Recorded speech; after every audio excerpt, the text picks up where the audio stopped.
Hi, even though it's a boiling hot day here today, I just wanted to hop on quick and talk to you about my new guitar loop pedal, which has also got a built-in drum machine.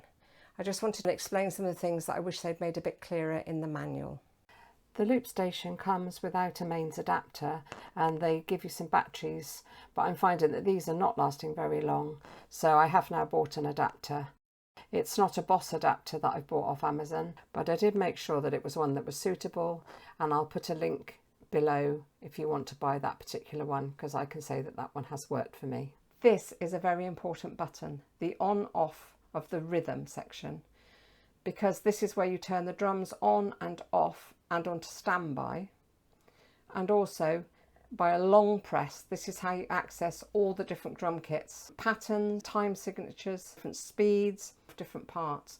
So this button is really important. The 3 foot switches are this one here, so you hit this one on the first beat of the bar when you want to start recording, and then when you hit it again, instead of recording, it will be playing.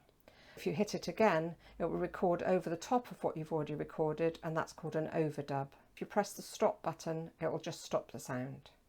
The track select allows you to select either track 1 or track 2, but for the purposes of this I'm just going to ignore this and we're just going to concentrate on track 1. Here you can see the back of the loop station. This is where the microphone goes in. I'm not going to do that at the moment. That's where I'm going to plug my guitar in, and then that's what goes into the amplifier. As you can see, the screen starts to light up. So when the light's off, there's no sound. When I press it on once, it flashes that it's on standby. When I press it again, you hear the drum. You need to press both of these buttons together, and then that will write into a memory section here. At the moment, as you can see, this is blue. That means that this is an empty memory thing. If I had something recorded, it would be white. You can see the flashing tempo button here. The red flash means the first beat of the bar, the green flashes are the other. If I press the tempo button, if I turn that tempo down a bit by turning the dial anti-clockwise, you can see that I can take it down. This is the thing that really threw me for a bit, that this is not just a dial, but it's also a button that clicks. Let me show you what I mean. To access the rhythm, you're pressing the on-off button with a long hold. I'll do that now. And you can see that the level has come up. Now the level is the volume. Now at the moment the level is at 100. I need to press this button to select level, and now you can see that the arrow has gone to the number. By turning the dial up and down I can alter the volume. So if any time I want to hear any of these things, I just press the on off. It's on standby because it's flashing.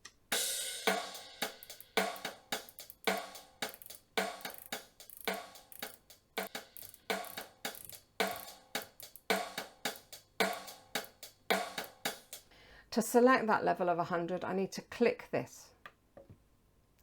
Right, now I turn the dial clockwise, and you can see that I've got a reverb level, so I can turn the reverb up or down. I'm going to leave the reverb as it is at the moment.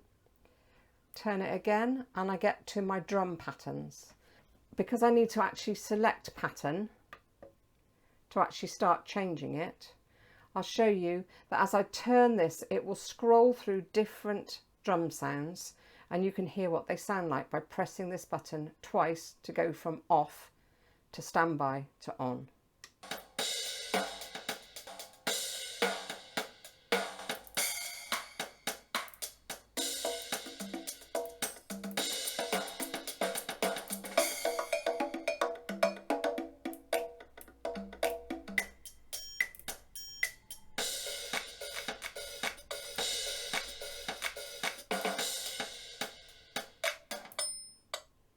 I'll just go back to shuffle 1. There we go. So to select shuffle 1, I have to press the button, not just turn it.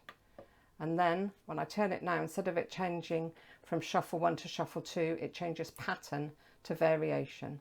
So there are 2 variations for each of these drum patterns. I'm just going to stick with A for now. The drum kit, you can actually choose a studio drum kit, or there's various other ones. I'm going to select by pressing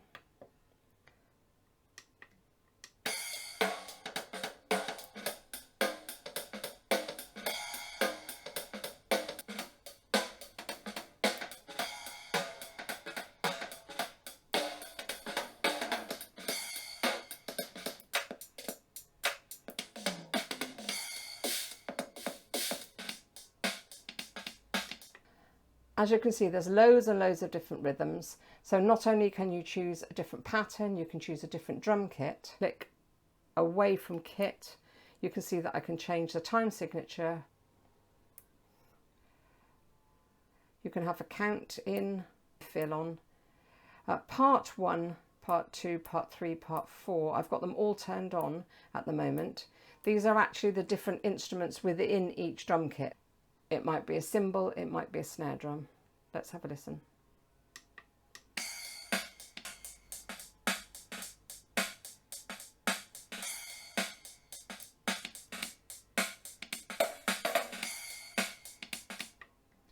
Tone low and tone high, I still haven't quite worked out what they do, and that's the end of that selection. So a long press here turns off that screen. Now at the moment, as you can see, the screen is blue.